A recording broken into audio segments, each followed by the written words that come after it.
भारताच्या भौगोलिक क्षेत्रापैकी सुमारे 24% भूभाग हा गवताळ भूमी परिसंस्थेने व्यापलाय.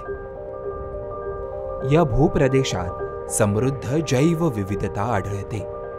मात्र खऱ्या अर्थाने गवताळ भूमी परिसंस्था लक्षवेधी ठरते ती त्यावर अधिवास करणाऱ्या पक्ष्यांच्या विविधतेमुळे. पक्ष्यांनी या परिसंस्थेत अधिवास करण्यासाठी आपले अन्न, प्रजनन आणि शिकारीच्या पद्धतींमध्ये विविध प्रकारे अनुकूलन केलेलं दिसतं.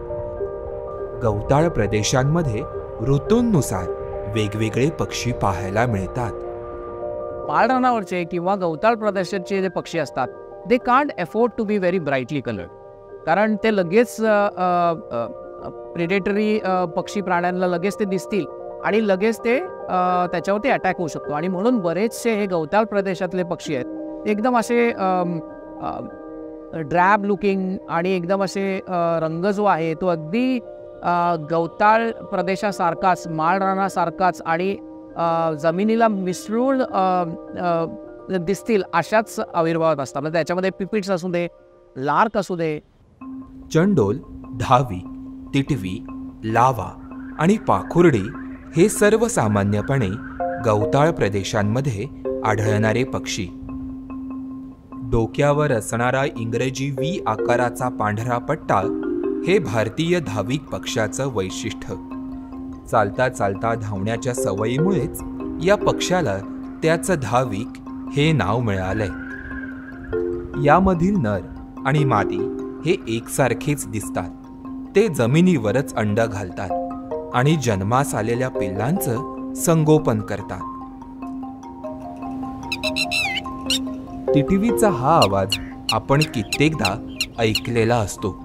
राज्यातील गवताळ प्रदेशांमध्ये टिटवीच्या 2 प्रजाती आढळतात. यापैकी माळ टिटवीच्या चेहऱ्यावरील मिशीसारख्या पिवळ्या रंगाचा अवयव ही या पक्षाची ओळख. या अवयवाला इंग्रजीमध्ये वॉटल म्हणतात. या अवयवाद्वारे ते आपल्या शरीरातील अतिउष्णता बाहेर काढतात. एप्रिल ते जुलै हा त्यांच्या प्रजननाचा हंगाम असतो. यावेळी ते जमिनीवर दगड आणि काड्यांच्या आधारे आपलं घरटं तयार करतात. माळ टिटवीविषयी ग्रामीण भागात काही गैरसमज देखील आहेत. ज्यावेळेस टिटवी घरावरून उडत जाते तेव्हा ते आवाज करते, काही अपशकून झाला असं लोक त्याला बोलतात. पण तसं खरं तर काही नाही आहे. खरं तर एक टिटवी हे एक सूचक असा पक्षी आहे. सूचक म्हणजे कसं की ज्यावेळेस ती आपल्या घरावरून किंवा आपल्या आवारातून जात असते, तिला आपल्या घराच्या आजूबाजूला किंवा त्या परिसरात काही एक धोका जाणला, म्हणजे साप असेल, कुत्रा असेल किंवा काही असं एक धोक्याची त्याला कळलं तरच ती आपली ओढून जाते. मग ती आपल्याला एक चांगली सूचना देते की बाबा तुमच्या घराच्या आजूबाजूला काहीतरी आहे, तुम्ही सावध राहा. पण याचा अर्थ लोकांनी उलटा घेतला की टिटवी ओरडली म्हणजे अपशकून झाला. असं तर खरं काही नाही आहे. खरं तर तो एक चांगला पक्षी आहे. महाराष्ट्रातील गवताळ प्रदेशांमध्ये अधिवास करणारा दुर्मिळ पक्षी म्हणजे गवती वटवट्या. या पक्षाची राज्यातील पहिली छायाचित्रित नोंद 2019 साली भुसावळमधून पक्षी निरीक्षक लक्ष्मीकांत नेवे यांनी केली.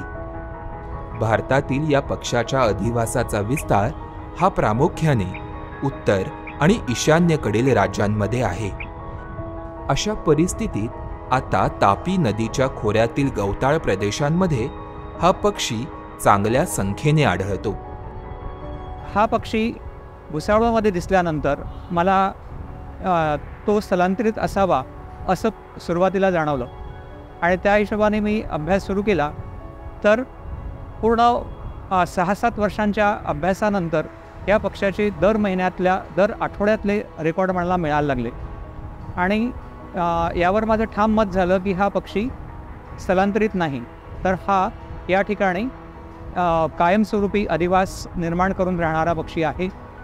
त्यानुसार मी पुढे अभ्यास सुरू ठेवला आणि 2021ला मला याच्या पिलाचं सुद्धा निरीक्षण मिळालं. राज्यातील गवताळ भूमी परिसंस्थेत काही पक्षी मायग्रेशन करूनही येतात. यामधील छोट्या कानाचा घुबड हा लक्षवेधी पक्षी असतो. फ्लायकॅचर कुळातील हा छोटासा पक्षी आहे गप्पीदास. हा इवलासा पक्षी सायबेरियामधून मायग्रेशन करून हिवाळ्यामध्ये राज्यात येतो. गरुड आणि भोवत्या या शिकारी पक्ष्यांमधील काही प्रजाती देखील गवताळ प्रदेशांमध्ये मायग्रेशन करून येतात. यामधील पांडोरका भोवत्या हा युरोपातून राज्यातील गवताळ प्रदेशांमध्ये मायग्रेशन करून येतो.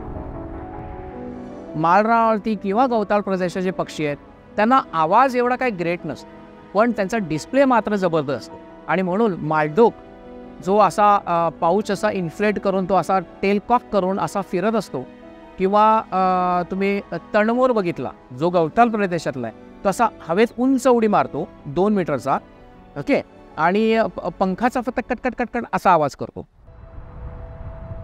शिकारी पक्ष्यांची विविधता गवताळ भूमी परिसंस्थेला अधिक समृद्ध करते. या परिसंस्थेमध्ये सर्वसामान्यपणे आढळणारा शिकारी पक्षी म्हणजे खरुची. इतर शिकारी पक्ष्यांच्या तुलनेत आकाराने लहान असणारा हा पक्षी शिकारीत मात्र तरबेज असतो. आखूड बोटांचा सर्पगरुड हा गवताळ भूमीवर राज्य करणारा अजून एक सर्पगरुड. प्रामुख्याने साप खाणारा हा पक्षी पिल्लांना वाढवताना देखील त्यांना सापच खाऊ घालतो.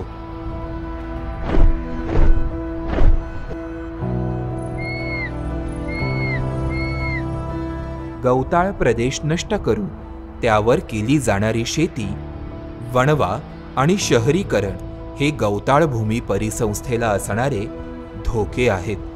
त्यामुळे अधिवास नष्टता आता या पक्ष्यांना असणारा प्रमुख धोका आहे.